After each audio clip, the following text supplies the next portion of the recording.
Gil here at Camppatton Family Compound.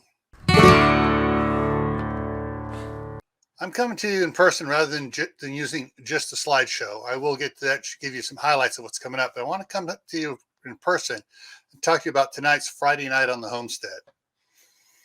With all the shortages people are reporting in different stores, I thought it might be advantageous for us to present to you ways that you can gather food, protein food, hunting, in other words, to help provide for your family if you come up short.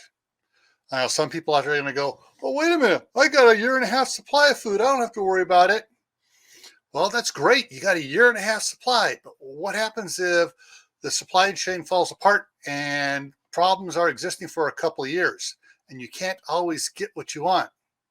Well, hunting is a way to extend what you have to make it last longer so that you can keep on adding to the supplies you have when it becomes available. All right.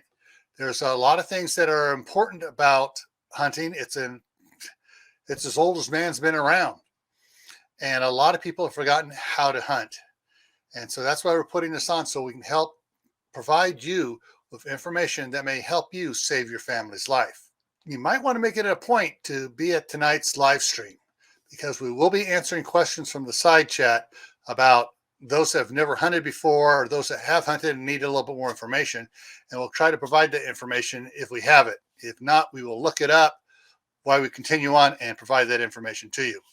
So this is tonight on Camppatton Family Compounds, Friday night on the Homestead, 10 o'clock Eastern, 9 Central, 8 Mountain, 7 Pacific. And hopefully you can make it.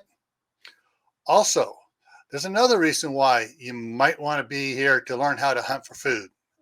And this is it.